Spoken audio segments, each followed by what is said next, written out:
Well, hello everyone. Warm welcome. It's been a little over a month since I did my last video in this series. Apologies. Been working on a lot of projects here at the ranch and biting off even more projects. It's all kind of in the same theme of resilience, trying to get ahead of climate change by uh, upgrading equipment, uh, working on the garden, a bunch of other things. Our son came home to live with us, uh, and so we're having to, provide more services for him as he's coming here.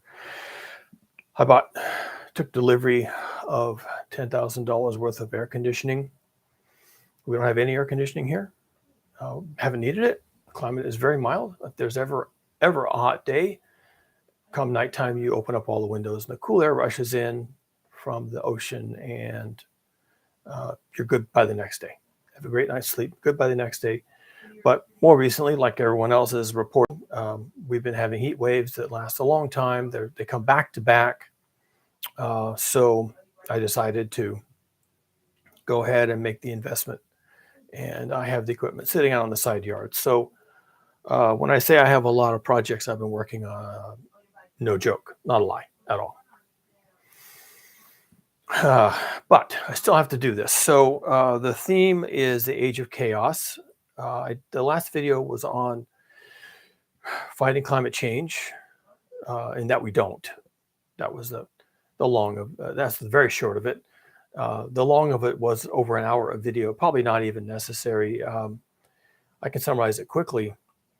The reason why we're not fighting climate change is because we are climate change. Climate change is not an enemy. It's not even an outside factor. It's us. We are changing the Earth's atmospheric chemistry by adding CO2 to that mix, and it's changing. It's causing the world to heat up, which it is, at an alarming rate. The usual superlatives apply. If you've been watching this topic for very long, you'll appreciate what I mean when I say that. Oh no, it's faster than expected. It's sooner than expected. It's worse than expected. It's more than expected. It wider than expected. And so the trends are not good. Period. They're just not good. The trends are horrific. In fact, to say that they're not good is to seriously underplay the position that we're in. A few days ago, this being February 25th, Russia invaded Ukraine. They have all their reasons for doing that, and you may think that's a wonderful thing to do, or that's a terrible thing to do, or it doesn't even matter if they do that or not.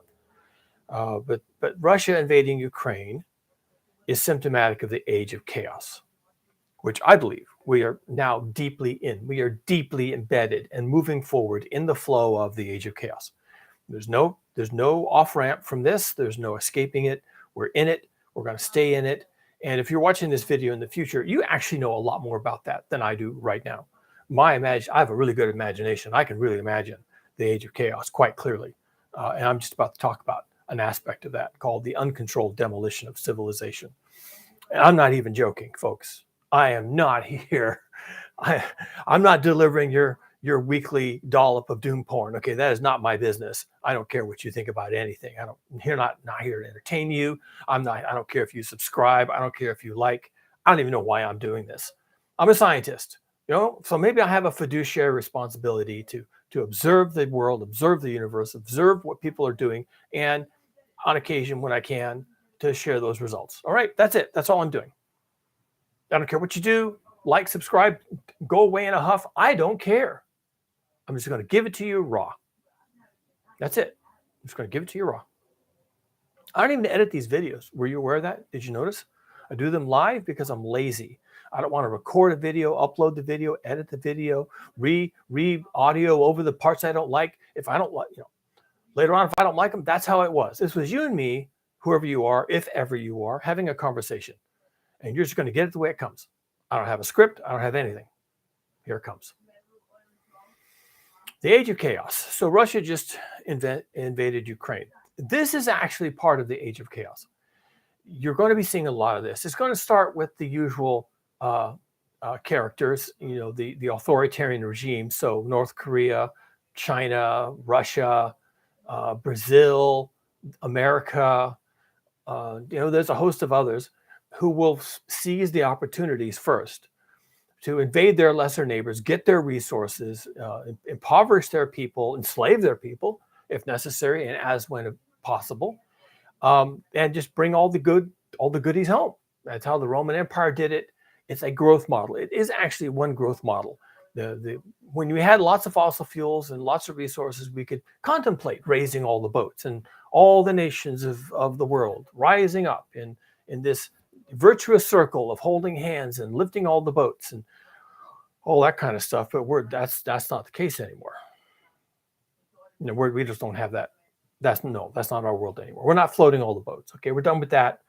Some of the boats are going to sink, and the sooner they sink, the better.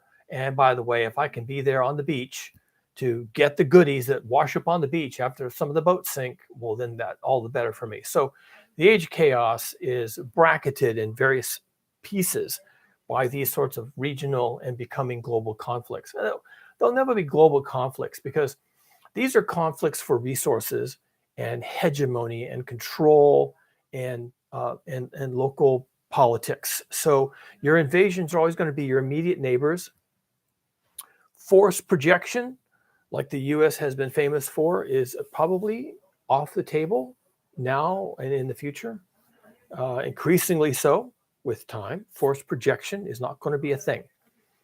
But everybody has borders, and especially in Europe, where there's a lot of borders, many smaller countries, few oceans to separate nations, and when you're having trouble at home because of the price of fuel or the availability of food or cost of housing or the whatever, threats of immigrants, nationalism, white supremacy, whatever your bugaboo is, and all of the above, probably for a lot of places like America, then the simplest and easiest thing you can do to keep your own people in check is to satisfy them with a blood sport. That's what the Romans did with the Colosseum, and the Christians and the lions and the gladiators and the whole thing. Satisfy them with a blood sport.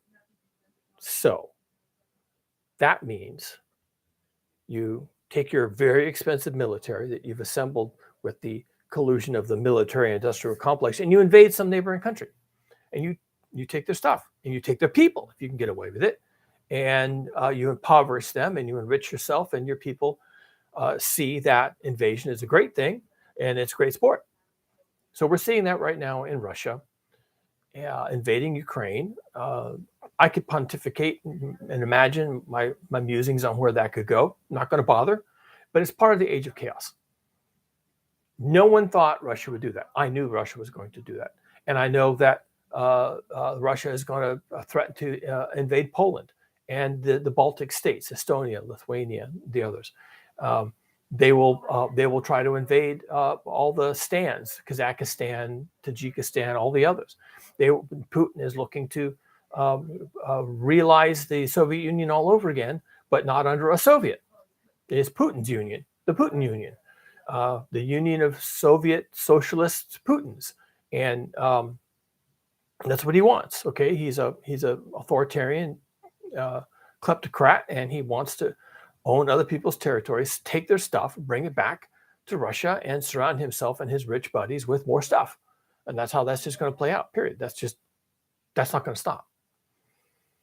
So let's talk about the age of chaos, shall we? The age of chaos is not strictly because of global heating or climate change, but global heating and the resulting climate change are multipliers and cause these things to happen sooner than they might have otherwise, more often than they might have otherwise, and with wider implications than they might have had otherwise.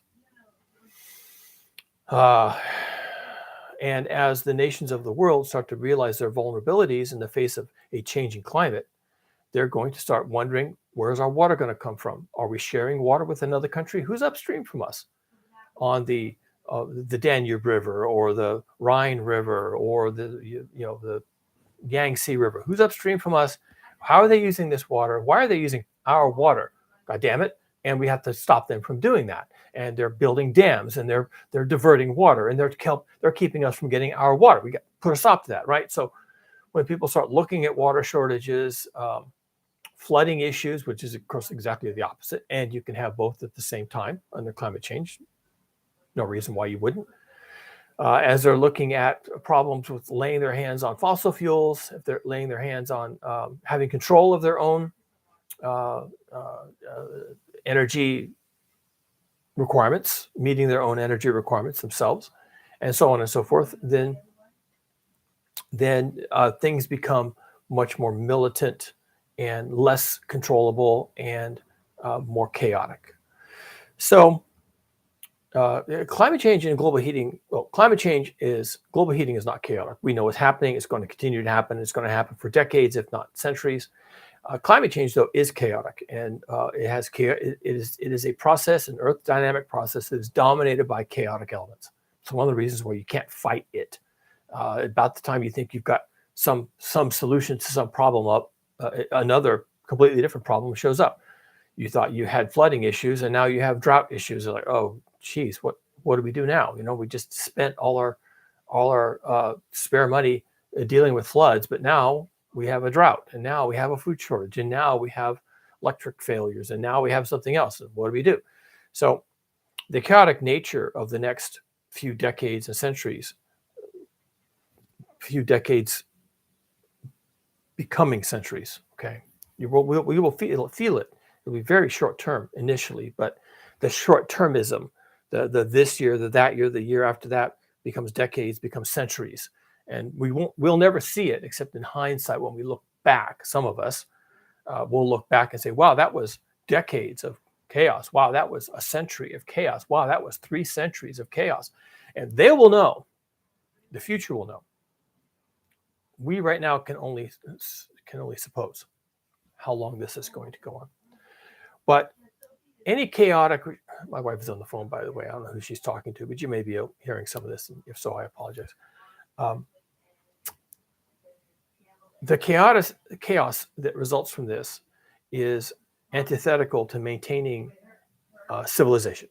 Okay, civilization requires agreements and about behavior, the importance of laws, constitutions, respecting the borders of sovereign states, respecting people's cultures and religions, and it's a long list.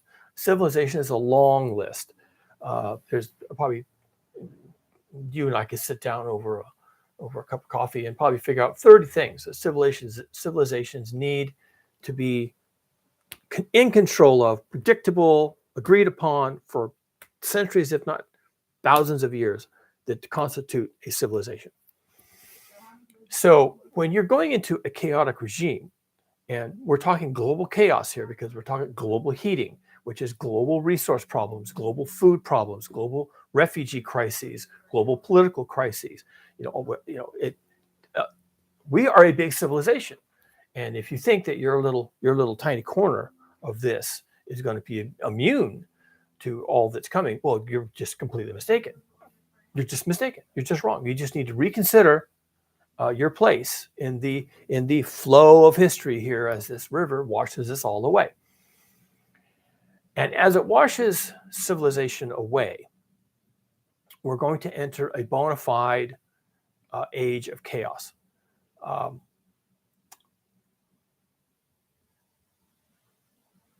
Civilization is, as we know it now, as we have known it for, let's say, 300 years, it developed in the West and has spread to other parts of the world over 300 years. But it's been a project of about 300 years, including all the imperialist countries in Germany and the UK, well, England, Spain, Portugal, and everything they did that was totally wrong. But nevertheless, they were part of this promulgation of Western civilization, that civilization, which became, in the last 50, 60 years, excuse me, certainly since the Second World War, a globalized, industrialized civilization, okay, that had its embryology in the West. That civilization was built entirely on fossil fuels, and that civilization is doomed. There's a lot of talk right now about reforming it and getting us off of fossil fuels, but having growth and green growth and alternative energy economies. And yeah, you've heard all these things. And almost none of that is going to happen. Virtually nothing. I was just listening. My wife and I were on a walk, and I was just listening to Our Changing Climate, which is a YouTube channel. It's good. It's very well produced. The messages are pretty good. The reporting, it's just this guy does documentaries. They're short format documentaries, and there's a lot of factual facts in his presentations, and they're usually pretty good. And the one today was essentially we shouldn't give up on hope as regards fighting climate change. Well, of course, that's not going to resonate around here, right? I am completely opposed to maintaining any hopeful stand on fighting climate change. You just have to give that up. Physics is not on your side here. But we were listening to that, and that's a beep. I have a surveillance system on my house, and when someone comes to the front door, it beeps. I think that was Amazon. Yes, I have a lot of projects, and I'm taking deliveries like all the time for all this stuff. Bathtubs, showers, please. So we were listening to Our Changing Climate, and it was all about hope and how important hope is and how we can't give up and all this kind of thing. But we are in the age of chaos, and we are going into a meat grinder of a kind. And you can hope that you will emerge from that, but what you probably should be doing is managing your descent into chaos. Now, there are, in my telling of the story, there are two kinds of processes that take place in the age of chaos. Two, that they're not exclusive. Well, they are mutually exclusive. If you go down one path, you're not going down the other. But that's not to say that different regions or different individuals or different countries don't go down both paths and maybe take turns going down one path or the other. But overall, there are only two paths you can go down. They are mutually exclusive. You'll be going down one or the other, or each of them in order like this. But you're going to go. There's only two paths for this civilizational collapse, which now, as far as I'm concerned, is absolutely inevitable. I don't think there's any way that we can stop this. And the two paths are both demolition. Demolition. This industrialized civilization we built with all these fossil fuels cannot endure. We cannot reform it. There's no chance of that happening. We're way late in the process, even if we did try, and we've run out of time. So it's done. It's done. Russia invading Ukraine is just opening days. Okay, this is done. Now we're in for demolition. There are two kinds of demolition, though. And this is where individual expectations and individual actions, things you can do, may influence where you end up on these two pathways, these two demolition pathways. The first pathway that I'm going to talk about today, is unscheduled, uncontrolled demolition, which is what most people think about when they think about demolition. They think about buildings falling down in an earthquake. They think about bridges collapsing. They think about old buildings being blown apart with dynamite and crashing to the ground, and demolishing this and demolishing that, and that it's a bad thing and you have to avoid this at all costs. But the reality is, demolition of old things is how you get new things for the most part. The Roman Empire was demolished. There was a dark ages in the West, and then we got something else, right? And we don't feel badly that we got something else. It turned out to be okay-ish, and here we are talking about post-Roman Empire. The Roman Empire was demolished. The default way to demolish something is what you would call an uncontrolled demolition. Everybody thinks everything's fine. No one takes any evasive actions. No one cops to the fact that they're in big trouble. No one speaks to the fact that this is falling apart even as we speak, and it just falls apart. Everyone's taken by surprise. Everyone's scrambling around trying to get the last of everything or anything at all. Nothing is preserved. Uh, Everyone scatters to the four corners of the compass, and you pick up from the rubble. You pick up from the rubble, and anything you can salvage from your life after the uncontrolled or during the uncontrolled demolition, that's what you get to take forward. And it's kind of luck. It's kind of luck. Like when like when a tornado hits a house, blows the house to pieces, and you go through you come back to your house after the tornado's gone. You pick through the rubble and you find, a photo album. But one, you had 6. Now you have 1. Okay, where'd the other 5 go? Who knows, right? They're gone. You find your china cabinet and all the dishes are broken except for 1, and you come away with 1 plate of your original china that you got when you were married. And these kinds of things. It's an uncontrolled demolition. You'll get something from it, probably from the rubble, but you won't have any control over what you get. The demolition itself is almost always uncontrolled. We don't deliberately demolish things knowing that that's the way forward. We just don't do that. I mean, look around in your private life, look around in your community. You're just not going to see that. We'll abandon things. We'll abandon old mines and towns that we don't want to live in anymore. And we'll abandon projects, bridges, airports, military fleets, ships we don't want to use anymore, warships, cargo ships. We'll abandon things, but we don't demolish them as such unless there's a profit motive. People do demolish ships because they want the iron. The scrap iron has value. So if there's a profit motive, we'll demolish something. But for the most part, we don't. We don't demolish things. But demolition does happen. So there you go. An uncontrolled demolition is simply we just weren't prepared. It came, it hit us about the head and shoulders, broke all our shit, left us with nothing or almost nothing, and we just pick up the pieces. And whatever we get is random. The alternative to an uncontrolled demolition is a controlled demolition.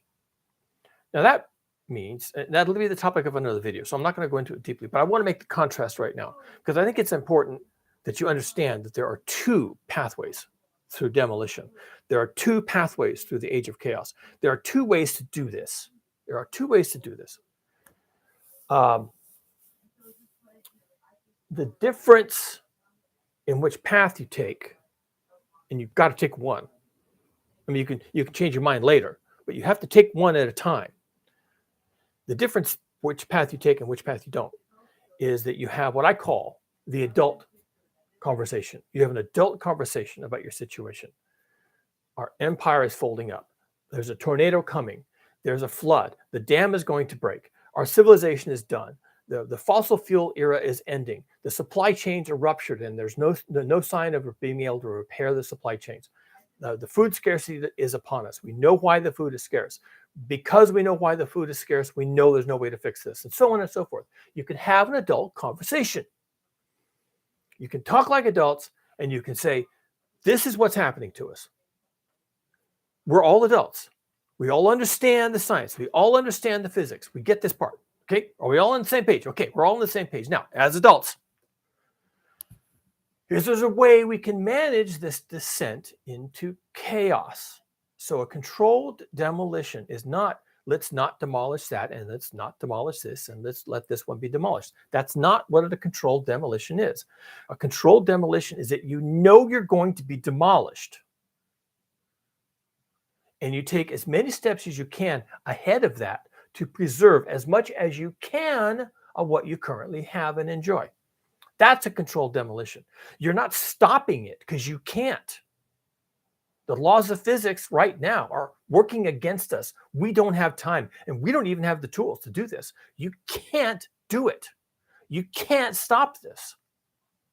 This train is going on these tracks over that chasm, into the canyon, down onto those rocks, and that is exactly what's going to happen. Gravity wins, and you can't stop that. But you can try and save as much as you can of this bad situation. That's a controlled demolition. Now, let me talk about the uncontrolled demolition. The uncontrolled demolition, first of all, is the default. The uncontrolled demolition is what you get with high probability. And I don't mean 50-50. Oh, there's two paths, so it's like a fork in the road. You flip a coin. Oh, okay, I'll go left. Oh, no, I'll go right. That's not how this works. Yes, there's a fork in the road. But, just like with the road to hell, one road is really wide and inviting, and the other road is really tiny and narrow and looks kind of scary and dark. And guess which one is the uncontrolled demolition? That's right. The wide and inviting road. It looks like it just goes, and it's all these beautiful places along the way. That's the uncontrolled demolition. It's a beautiful thing because at the outset of the uncontrolled demolition, you don't have to do anything. Nothing. You don't change your life at all. You don't talk to your neighbors. You don't vote for a different party at election. You don't vote for a different politician. You don't demand that people have answers to questions about survivability. You just don't go there. You don't give up driving. You don't give up flying. You don't pull up your lawn and plant a garden. You just don't do anything. The uncontrolled demolition is the default. It's the easier road to get on. It is not the easiest road to get to the end of, you see. Because the uncontrolled demolition goes over a cliff. And that cliff has a name, by the way. It's called the Seneca Cliff. Seneca was, I think, a Greek philosopher way back in the day. Could have been Roman. I should look these things up before I say things. Anyway, Seneca observed, even back then, that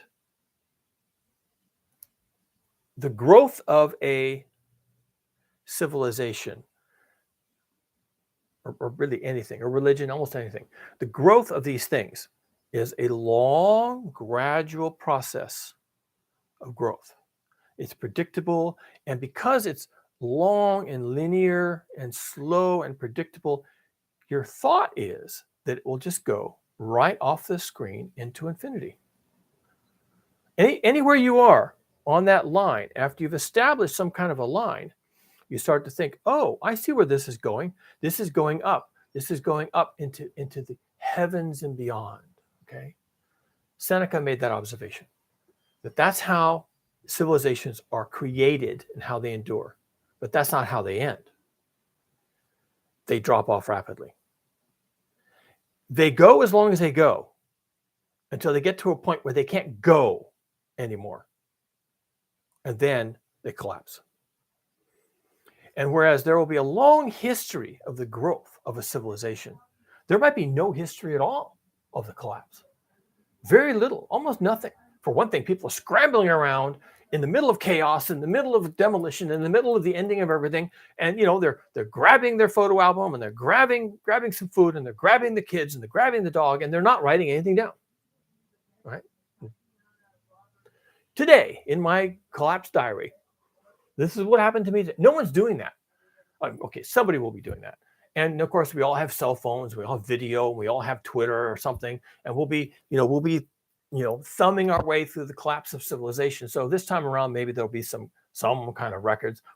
But of course, ironically, all these records are on servers somewhere in Turkey, and good luck getting your data out, right? So no, actually, you might not have a record of this particular collapse of civilization, even though we have all these digital devices that can record everything. Your entire life can be recorded.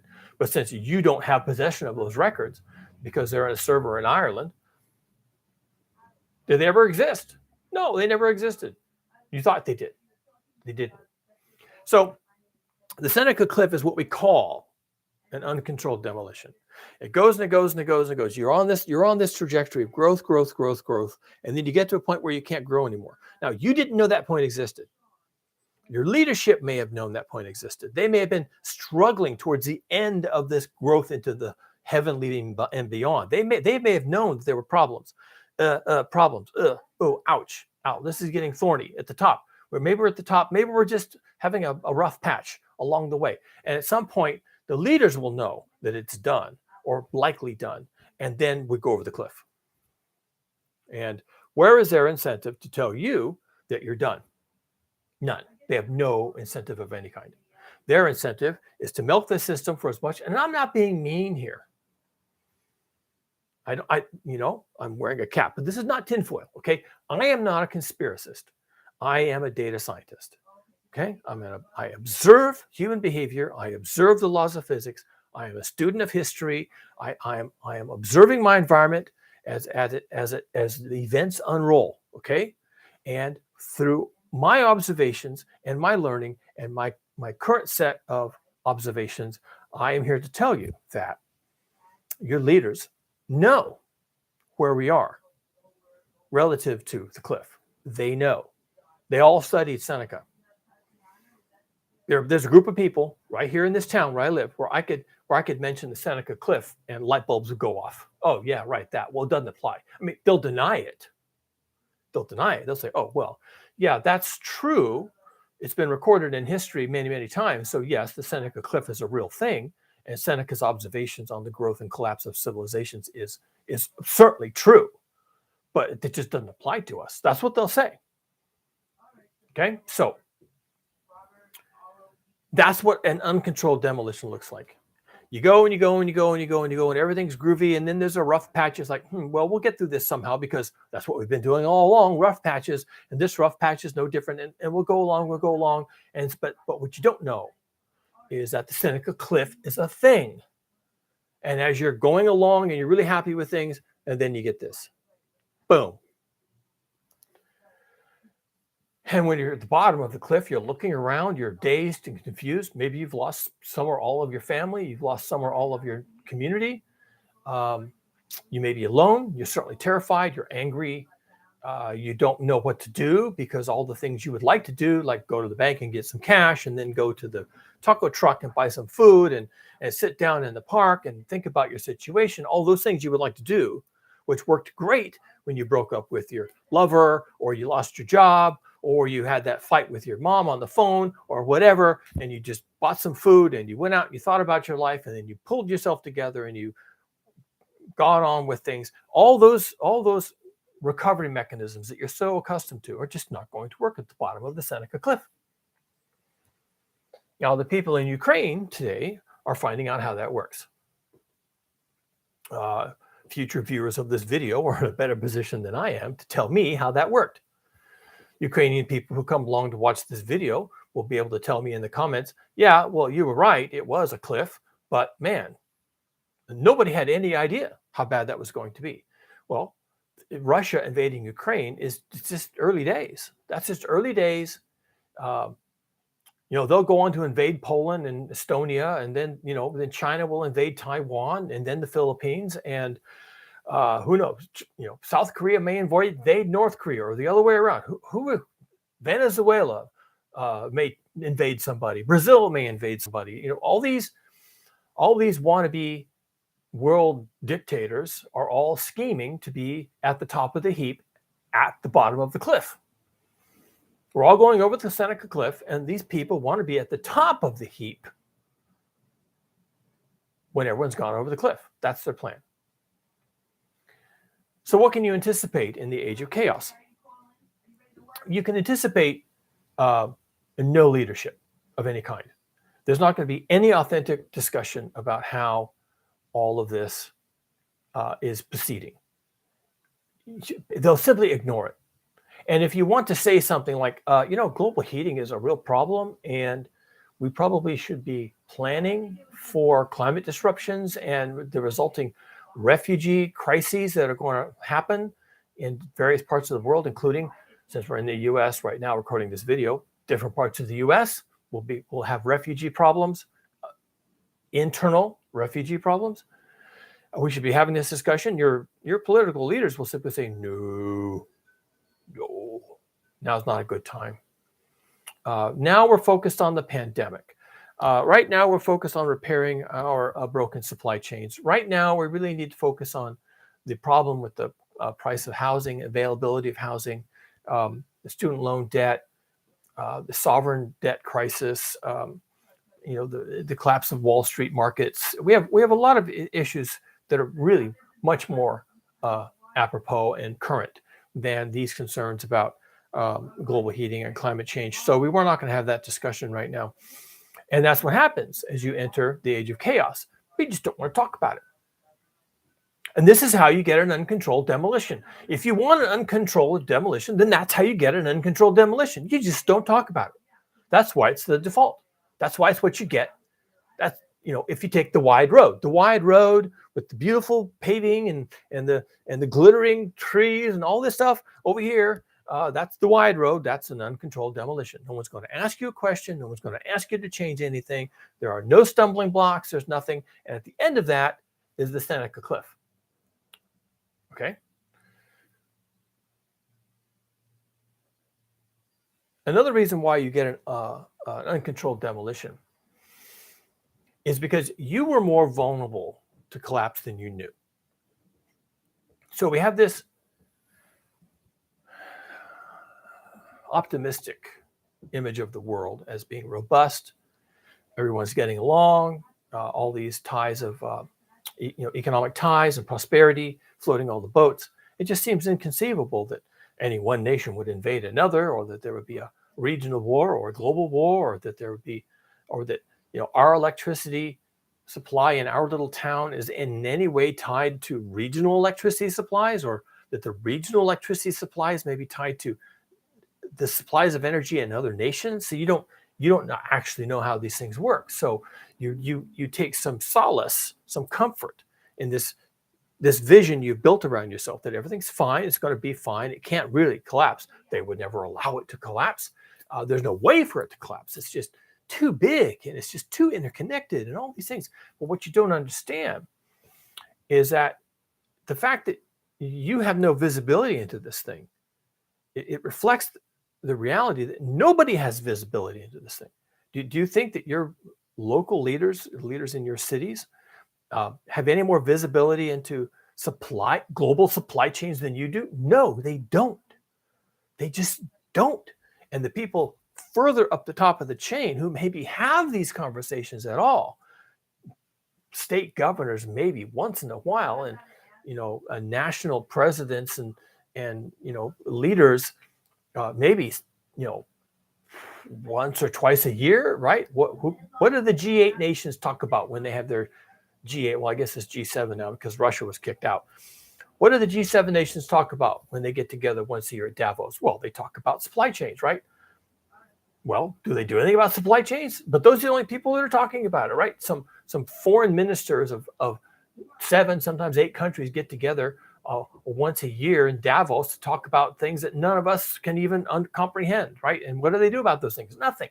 So you take some comfort in the perception, not the knowledge, the perception that all of this stuff is groovy.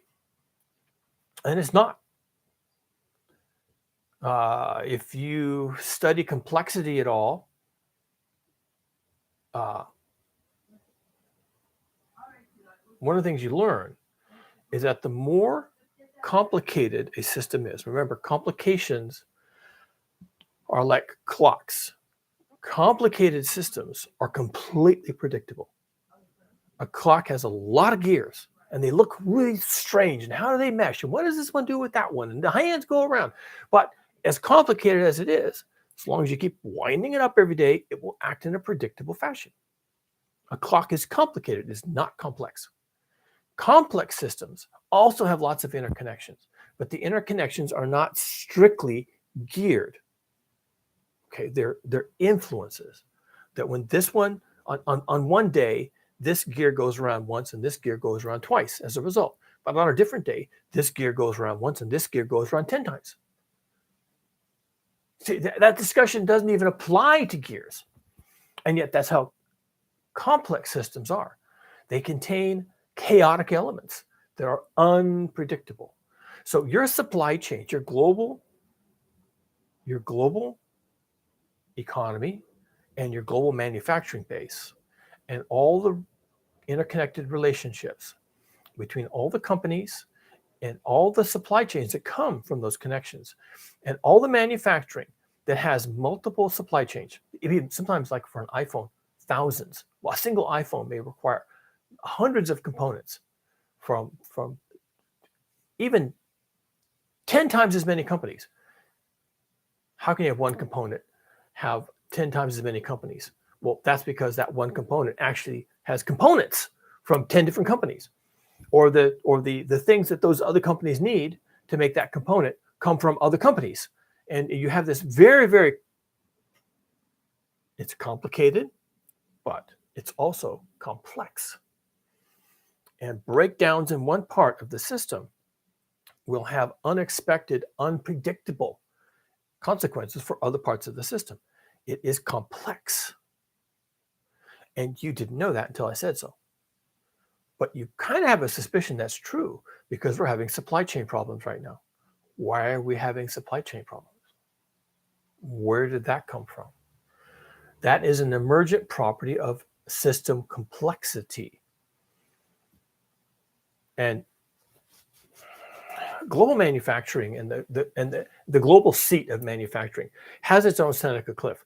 It took 300 years, year by year, month by month, company by company, to build up this global infrastructure for building and shipping and receiving and funding projects. 300 years. It took one pandemic, so far 2 years along, to collapse that. 2 years into the pandemic, the supply chains are seriously broken. Now, your economic forums and your central banks will tell you, oh, well, this is temporary. We can fix this. And, if it's a complicated machine, then yes, you can fix it. You can get the gears re-toothed together and get everything turning. And this one's turning, and now this one's turning. We'll start another one. And you can eventually reboot this thing. And it doesn't take 300 years to reboot it. Maybe it takes 3 years to reboot it. Assuming it's complicated. What if it's complex? What if it's complex? And now you've lost certain parts of the machine. The ways that the machines integrated with each other, the way the parts integrated with each other was never fully understood.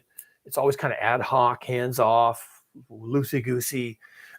And rebuilding this thing from its broken up components isn't as simple as simply throw them all in a box, give the box a good shake, and then it starts to run. Not necessarily. If it's complicated, maybe that's how it works. But if it's complex, then you may have to reproduce the entire process of rebuilding this thing from scratch. You might have to do that. Now, if you've got 3 years or 30 years, maybe you can pull that off if that's what you have to do. But now we're entering an age of chaos, and Russia just invaded Ukraine. Who thought of that was going to happen 2 years ago when the pandemic started? And what if China invades Taiwan? And what if Brazil invades Venezuela? I mean, where does this stop, right? And as soon as you think you've got a piece of this thing working again, someone comes along and kicks it in a different way that you weren't expecting. And, this is the age of chaos. In addition to all these man children running around invading other people's countries for their stuff, now we have to deal with global heating and climate change. And if you think that isn't going to kick the shit out of things, well, sit back and watch, because this is going to be one for the ages. What happens to us now is going to be one for the ages. And it's inevitable that Russia is going to invade Ukraine. It's also inevitable that they're going to invade Poland, even though Poland is a NATO nation, it has nuclear weapons. It's inevitable that Russia is going to invade Poland. Why? Because that's what you do in an age of chaos. That's what you do. That's what happened during the fall of the Roman Empire. Pretty soon, all these people who used to have to watch out for the Roman legions and, dot your I's and cross your T's and pay your homage to the emperor back in Rome, when that was all over, they're like, that's it, that's done. So I'm free to do whatever I want. Well, okay, then what I want to do is I want to invade that kingdom over there. I want this guy to give me horses for free. I want all of you to pay me taxes. And now I'm the king, and I don't have to worry about the Romans or the legions or anything else. That's what happens when you have a collapse of something that was a normalizing factor. Well, we just lost, essentially, blew up because of the pandemic, or maybe other things as well. We just blew up a global civilization to a big degree. And, Vladimir Putin is invading Ukraine. Oh, and look out, because this is going to be a string of such things now. This is really easy to predict. It's very easy to predict that everybody with any ambitions is now going to come out and say, well, damn it, if Vladimir got away with that, well, I have ambitions as well. So look out, because here I come. And there's also a factor of if this is it, if now it's strongman rule, now it's get while the getting's good, then I would like to get some things. I'd like to get some things. It's the equivalent of looting. The protections are down. It's chaos everywhere, and I like the look of those sneakers. So me personally, I'm going to take that and I'm going to leave, and I got something. And if the whole system collapses and we all go over the Seneca Cliff, we end up on the rocks at the bottom, at least I got some sneakers. I mean, that's a mindset. That's an actual mindset. And Vladimir Putin is thinking it as the world talks about getting us off of fossil fuels. He's thinking it. He's thinking, okay, so my run is over. I'm selling oil and natural gas, and that's just not going to be a market anymore. According to the science, that jig is up. So I'm going to get while the getting's good. I can pay my soldiers. I can purchase the armaments. I can invade Ukraine, and that's what I'm going to do. And while I'm here, I guess I'll invade Estonia. And why not Poland? I mean, I don't really care. What are they going to do? They're going to nuke me? Really? I'm a nuclear power. I've got more nuclear weapons than anybody else. Why would anybody nuke me? And so, hi, Poland, you're next. Oh, and Germany, too. I got a beef with them. I'll just invade Germany. Who's going to stop me? Anybody? How could you possibly stop Vladimir Putin at this point? And these are all components of the age of chaos. These are all components of the uncontrolled demolition. So how does global heating demolish civilization? I've alluded to this in the past, and I can summarize it quickly. Global heating is not climate change. Climate change results from global heating. The planet is getting hot because of CO2 and methane emissions into the atmosphere. It will continue to heat the planet. If you think that's not a problem, you're wrong. You can think that, but you're wrong. So that's going to be a problem. How is that a problem? Heat is not good. Crops can't grow in the heat. People can't survive in the heat. Heat increases evaporation, and so if you were in a drought, you're now in a worse drought.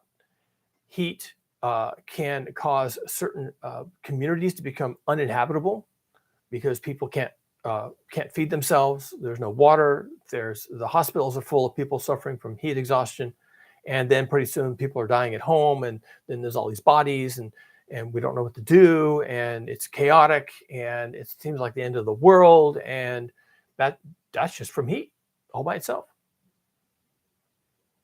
Heat can disrupt your electrical grid. Many ways it can do that. Everyone turns on their air conditioner at the same time. Bang, all the circuit breakers go out. The actual electrical equipment is subject to heat. And when it gets hot, bang, the circuit breakers pop. The transmission lines that are transmitting huge amounts of electricity from one part of a country to another, they get hot. In use, they get hot. And then when it's a hot day, they get hot even more. And those wires can actually fail. They can either get so hot that they lengthen and they dip, they sag into other structures, either other wires where like one crosses over another, or into trees, or even mountaintops. And as soon as they contact anything, bang, all the breakers go off. So on a hot day, because of use, abuse, and just physical failure, a hot day can cause massive power outages. Massive. Now, is there any way to prepare for that? No, there's not. Now, that's not exactly true.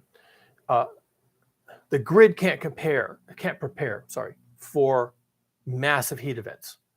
Individuals can. You can go solar, but if you're going grid attached solar, then you're screwed. If you have solar panels on your house, but no batteries on your property, then you're feeding into and out of the grid. If the grid ever goes down, then your solar panels are detached and you don't have any power. They don't want you feeding power into the grid when the grid is down, as far as they're concerned. They're in control of that. So if they're in control of the grid and how much power is going into the grid and the grid goes down, they're in control of your solar panels. Now, a different scenario is you do have batteries on your property. And maybe you're doing a kind of elective feedback where when your batteries are charged and you still have excess production, you feed back into the system. But in that case, when the system goes down, your system goes down, and you'll have to reconfigure it to be differently. Or you can be so your system comes back up, or you can be completely off grid, meaning you don't sell power back to the power company. You store all your own power, you put it in batteries. On days when you have a lot of sunshine, you make sure you do a lot of activities that require that, like drying clothes or washing clothes or running the dishwasher or anything else that, you got free power, so use it, right? If you're like me and you're working during the day and you're running heavy equipment, table saws and jackhammers and things like that, well, you're working during the day, you got solar power, it's not a problem. The nighttime power is from the batteries, and you're off the grid, so it doesn't matter if the grid goes down on a hot day, you've got your own power. That's how you survive a regional power outage with solar power. Otherwise, you got no game. You got no game. And if the heat comes on hard, and because of the extra air conditioning demand and the failure of the equipment and the failure of the infrastructure because of heat, then you're sunk like everybody else. Sunk like everybody else. Doesn't even matter if you have solar panels in some scenarios. That's heat. That's just heat. Not the same thing as climate change. I'm just talking about the physical heat that's accumulating in the atmosphere, comes to your little village, sits on you for a week, and at the end of the week, you've got a disaster. You've got collapsed infrastructure, you've got bodies piling up, you've got a complete wipeout of your food supply. No air conditioning also means no freezers and maybe no refrigerators. So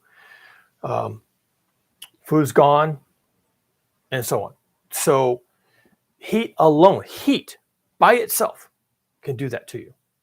And if you did not have the adult discussion about how we're going to cope with this, then by default, remember that's the wide road, by default you get an uncontrolled demolition due to heat.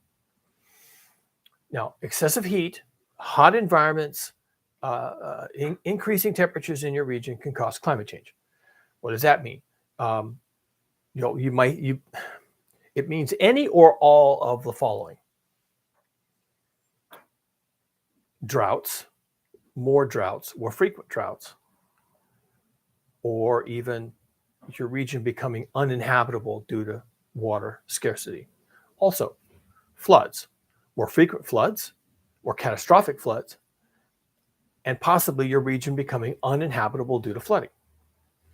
Or if you're really unlucky, all the water dries up in the summer and then it floods incredibly in the winter, and that's what we've been kind of seeing around here. We had massive floods in December, very destructive here in the Northwest, and no snowpack to speak of. I mean, there's some, but not a lot. And it didn't fill up the reservoirs, just did a lot of damage. Most of the rain ran off to the sea, and now we get to be dry. Now we get to have a drought. Back to your regularly scheduled drought. They're already telling us all that rain we got in December actually didn't change things. You're still in a drought, folks. Even though it washed your home away and it washed away the roads and the bridges, and now we have to fix all that stuff, and there was all these disruptions because of the rains and the floods, but you're still in a drought. Okay, so drought story and rain story are not mutually exclusive. You can have both in parallel or in series. Climate change and also excessive heat can result in crop failures. How do crops fail? It's either, pick whichever you want, too dry, too hot, too rainy, too windy, to either or and all of the above. Work the soil, plant the seeds, grow the plants, mature the plants for harvest the plants, and get the product to market. All those steps, which is what agriculture really is, which is what food production really is. And I'm not talking about processed foods. I'm just talking about wheat out of the field, corn out of the field. all right, soybeans, peanuts. Each one of those steps is susceptible to any of too hot, too dry, too wet, wet at the wrong time, dry at the wrong time, too windy, and so on. And that doesn't even count processing food. That's just plants. Plants producing what plants produce. And is that happening at all? So if you're having some weird combination of massive heat events, associated droughts, associated floods, associated rains, associated derechos, associated hurricanes, associated tornadoes, associated fires, and all the stuff that comes with excessive heat and climate change, then any of those steps in your food supply can be disrupted. Maybe not all of them disrupted, maybe not in all locations disrupted, maybe not all at the same time. But nevertheless, you can start to having an erosion of your food security as a result of global heating and climate change. Are we seeing that? It's hard to say. I know we have been seeing more of that in recent years. The media doesn't like to report on it for obvious reasons. Our government leaders never talk about it for obvious reasons. Remember, we are in an uncontrolled demolition, so don't expect to have any visibility into how you are going to go over the Seneca Cliff, how we are going to go over the Seneca Cliff. Don't expect to have any visibility into that. We are in the default, which is an uncontrolled demolition. Now, at some point, the reality of the food situation is going to become obvious. And that's when people start to get nervous. That's when they start to demand answers. We want to know the truth, blah, blah. And, at some point, your government leaders and your, food suppliers, your supermarkets, whatever, they might tell you the truth. Well, we're having supply chain problems.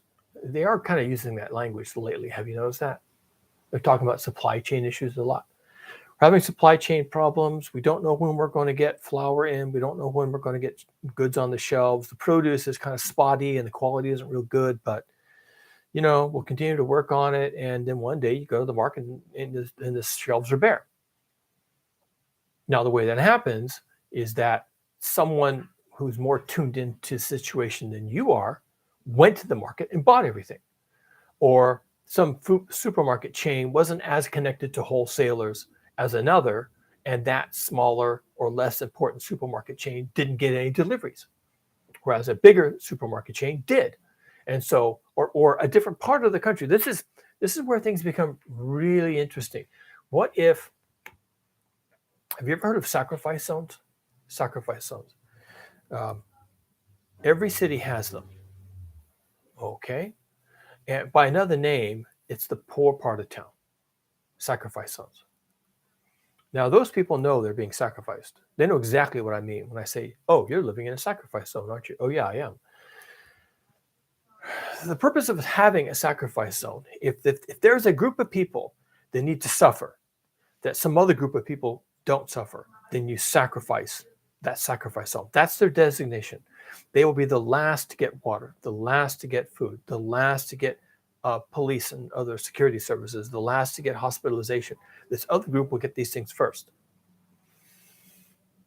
You can have sacrifice zones within a city, within a county, within a state. You can also have sacrifice zones within an entire nation.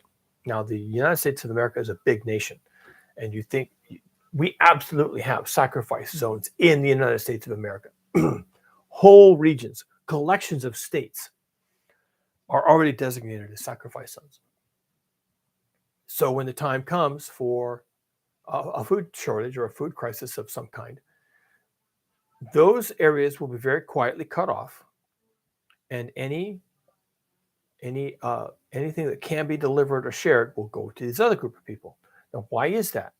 It's because the sacrifice zones have no participation in the political system, either by virtue of them being detached from the politics or the politicians aren't listening and don't care. They have no participation. So at election time, and conversely, some other communities have huge connections into the political system. They donate money, they donate their time, they always vote, they vote for certain types of candidates, and everybody in politics knows this. So when the time comes to for someone to sacrifice, someone's going to have to sacrifice. What you don't know is that the people who sacrifice first is the people who live in the sacrifice zones. Areas of a city, parts of a county, parts of a state, parts of an entire nation. Actually, while we're at it, there are parts of the world that are basically designated as sacrifice zones.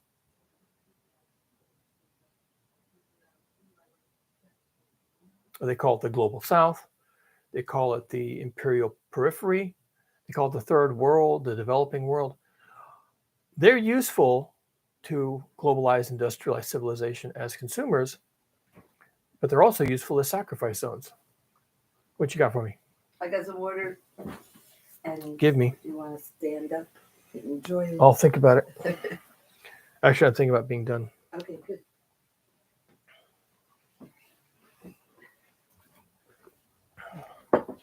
Mm-hmm. Mm-hmm. Could you go outside? Mm-hmm. Could you close the door?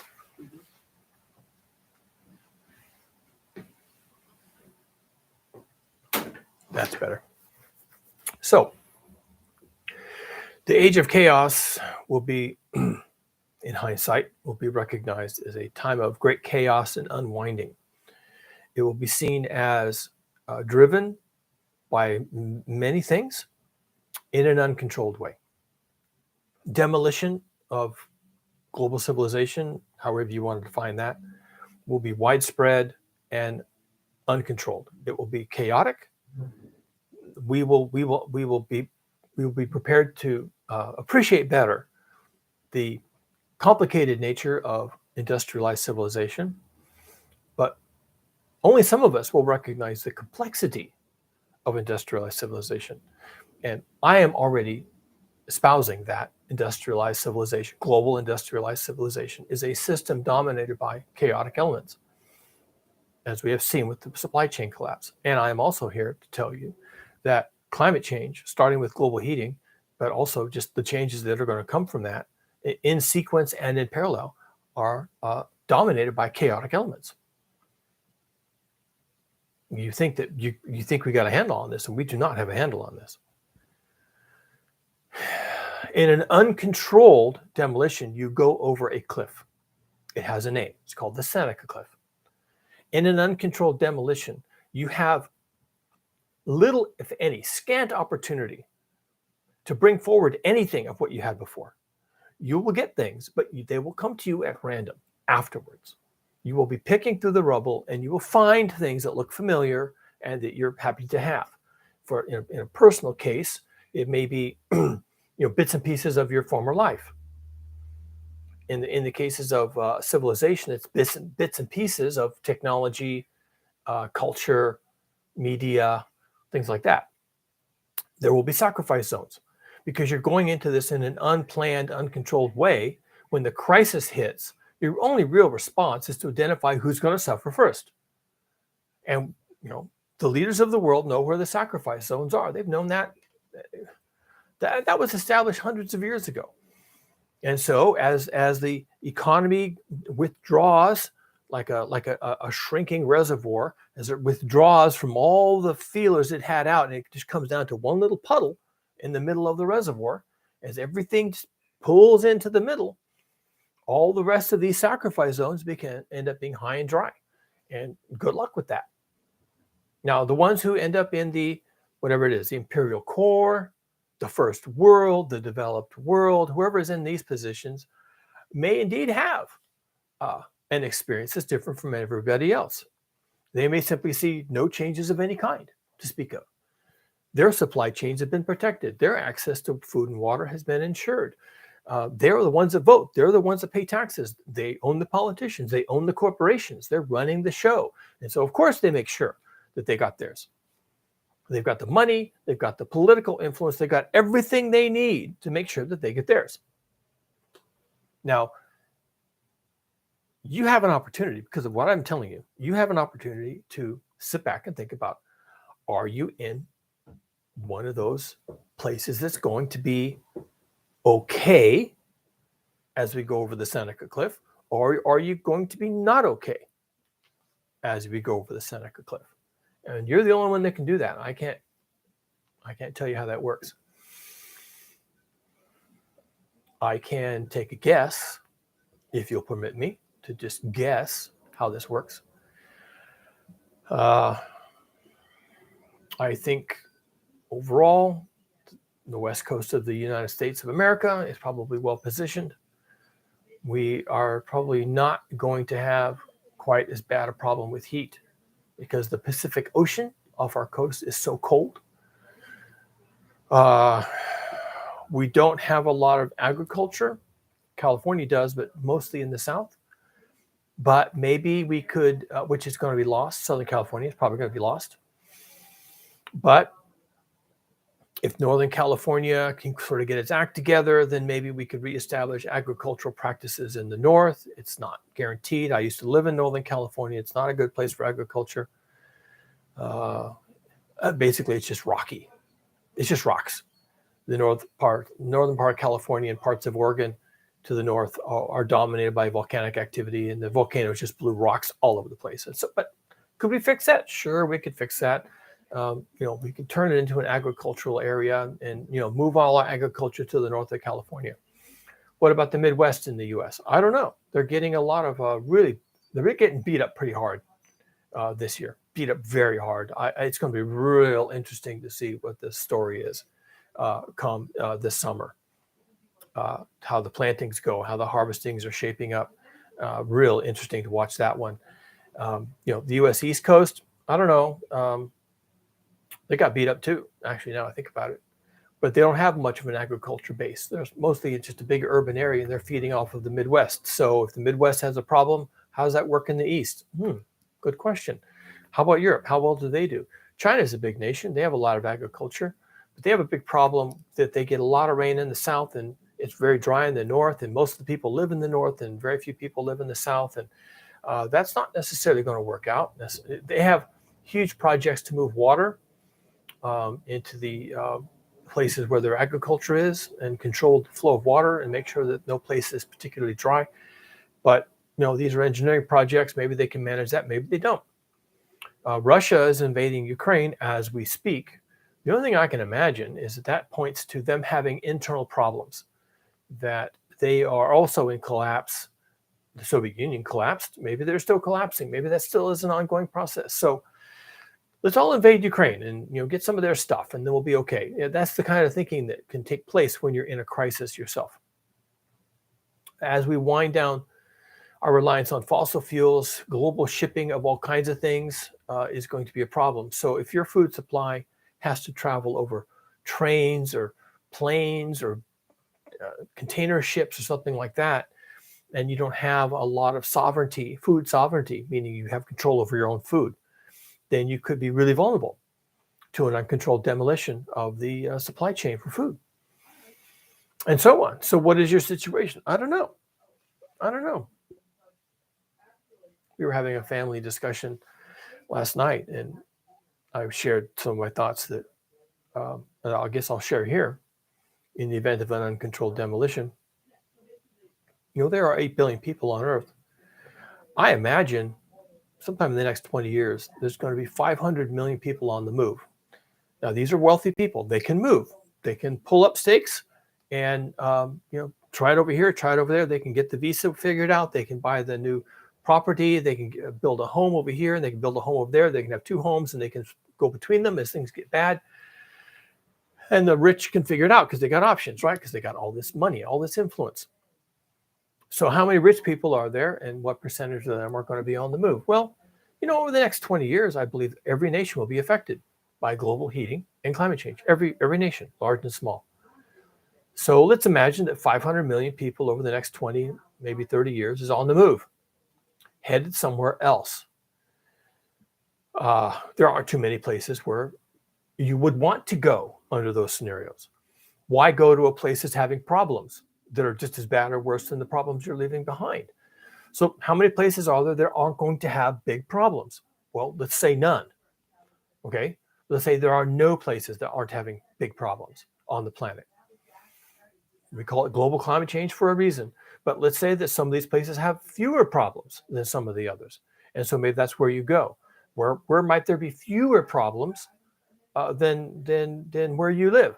And I would say that the North American West Coast, above about San Francisco inclusive, might be one of those places.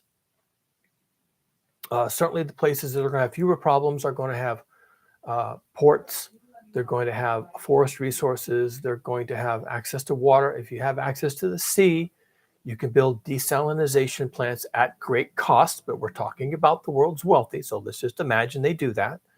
You have the ocean. You can create water for drinking and for cooking and light industry. And so there are places where you can imagine being coastal, being to the north, being in cooler areas, having some arable land, having some forests, and maybe even having defensive perimeters, mountain ranges, local deserts, things that isolate you from the masses, right? You just can't cross that territory to get to you. And if you have that scenario, that may be a nice place to weather out, pardon the pun, to endure global heating and climate change. So how many places are there like that on the earth? Well, let's say that there's 50 of them. 50 of them. Well, that means there's no way there's 50. There really is no way there's 50. There's 10, maybe 5. There's 10 places on earth where all those things come together and all the wealthy are going to want to be.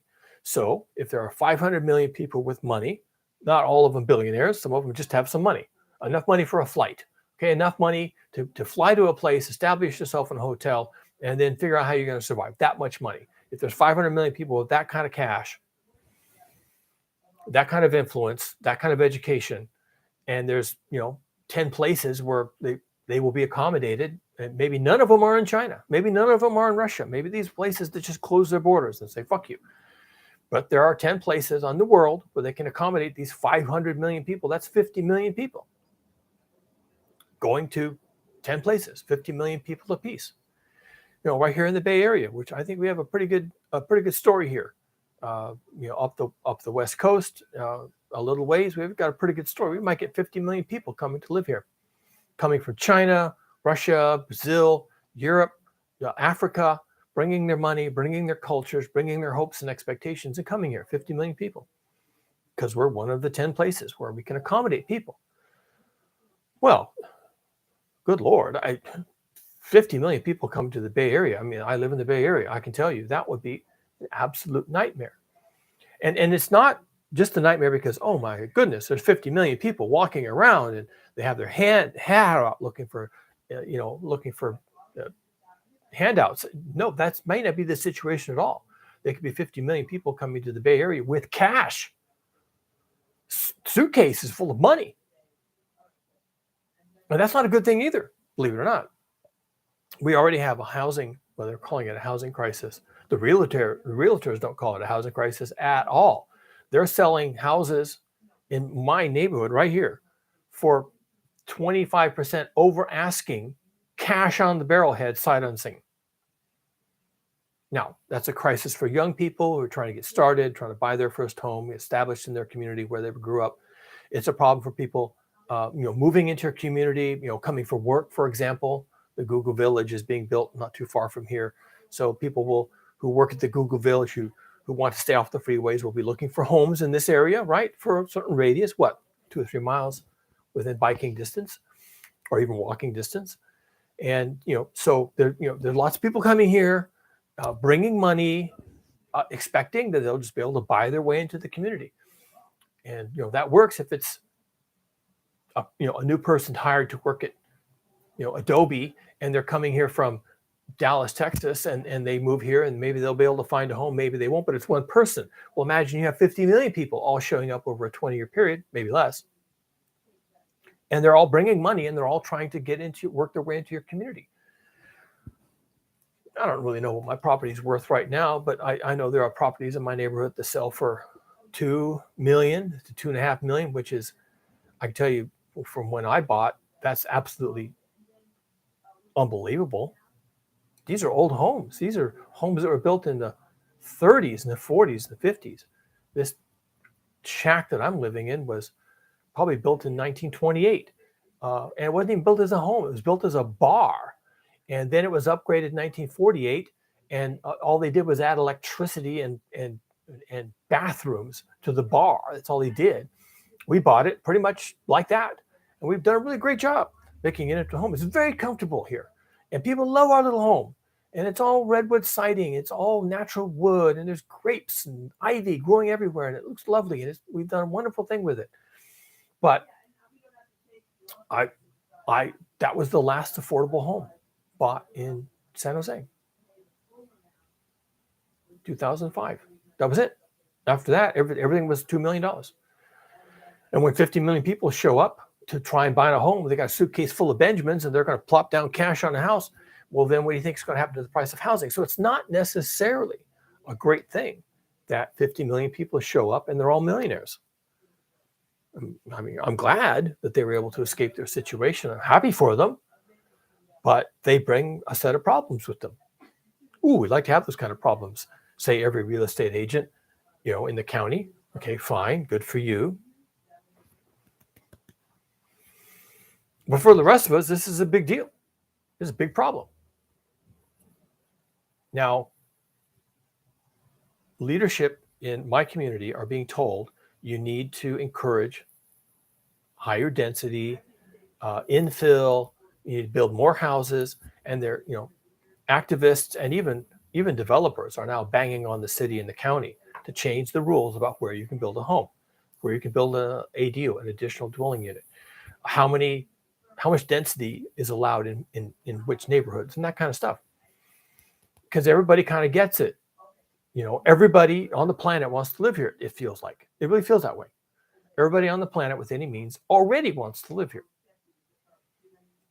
And it's showing up in the real estate market. People paying over the asking price, cash, all cash deals, and moving in the next day. That's part of the uncontrolled demolition. It really is. Because you are not taking control of that situation.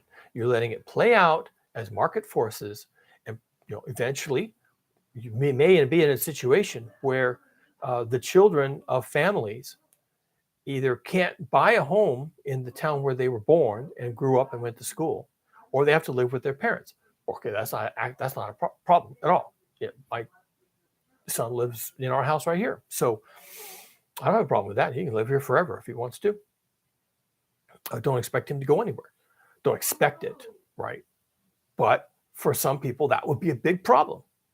Don't have enough room, don't want them here. They don't want to be here. And so you end up with all these essentially climate refugees because, the place where they are living is so desirable in a changing climate.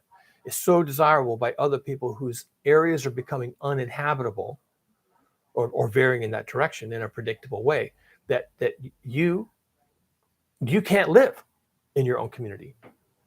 And that set of refugees, wealthy and connected, comes into your community, buys the housing at 3 times over asking price just to have a place to live, pays 3 times over asking price.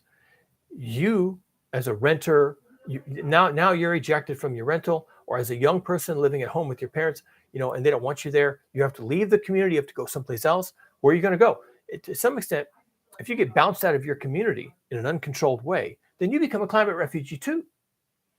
But are you one of the wealthy climate refugees? Maybe not. And if people are coming from all over the world into your community, buying up all the housing and ejecting you, then you become a different type of climate refugee. You are a reject. You just couldn't participate anymore.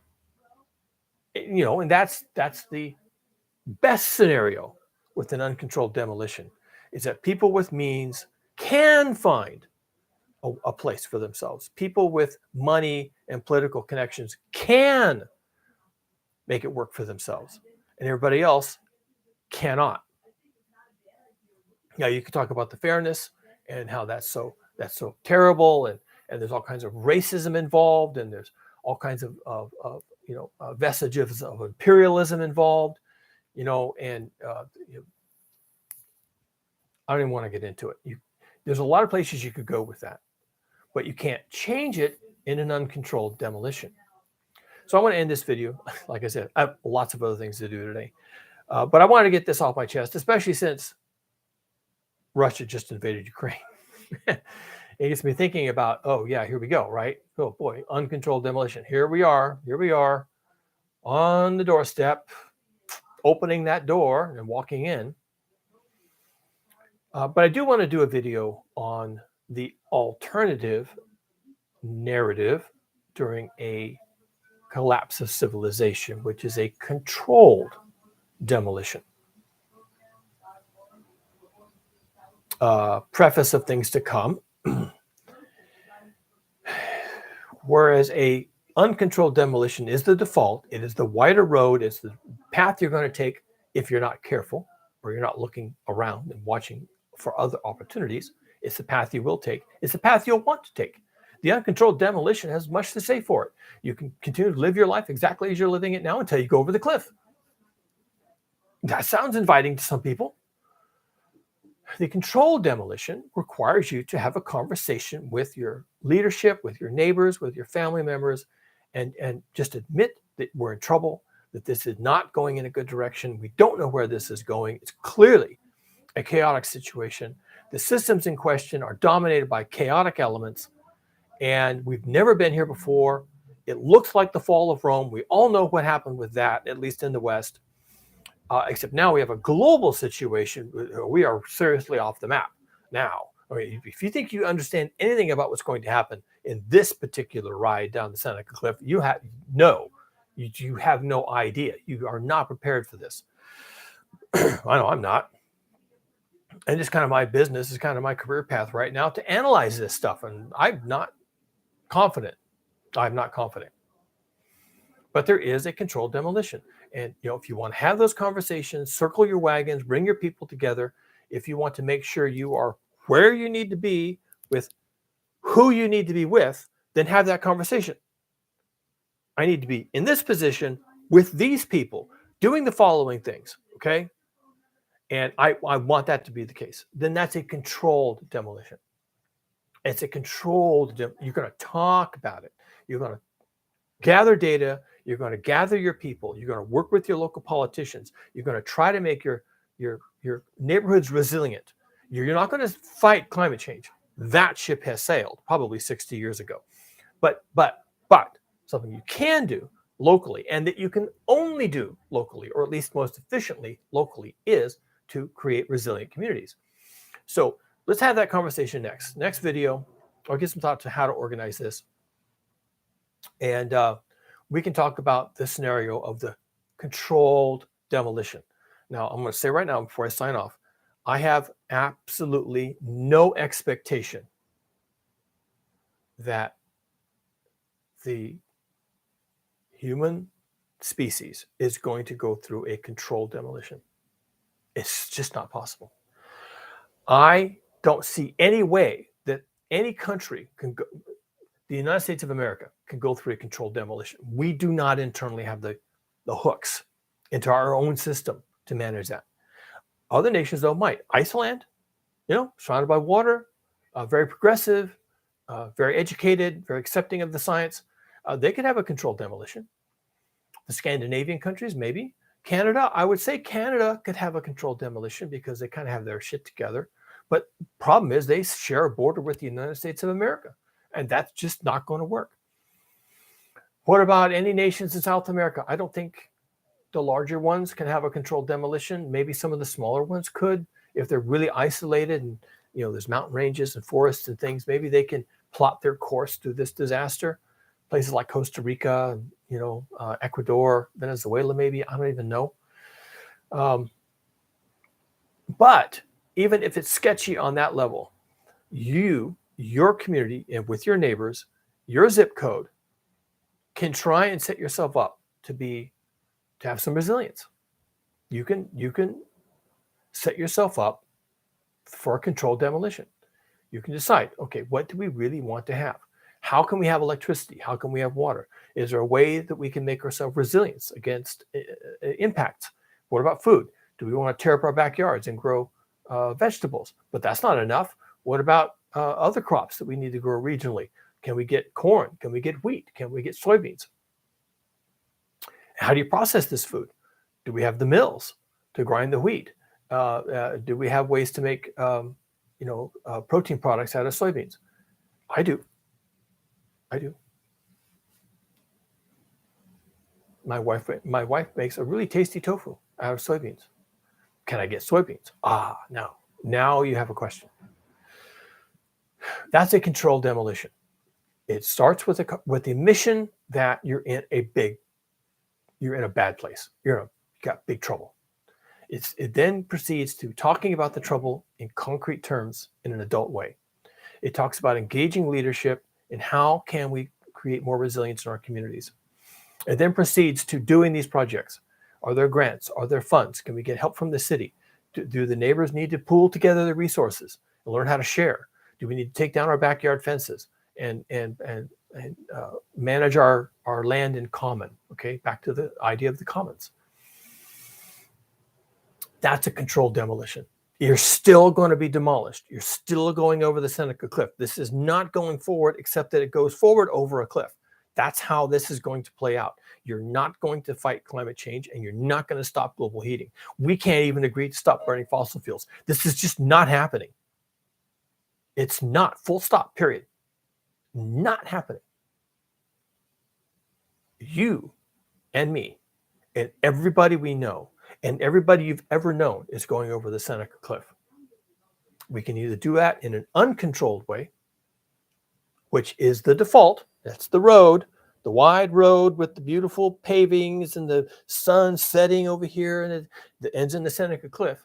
Or we can do this narrow, winding road that is hard and painful and embarrassing, and it sounds like communism or some other ism, and then we have a controlled demolition. So, we'll talk about that some other time. Hopefully not a month from now. Very busy. Very engaged. I am super engaged right now. Enough that I don't really even want to talk to you people. I probably can't save you. Why am I doing this? I got work to do. I got $10,000 worth of air conditioning to install. All right. Talk to you later.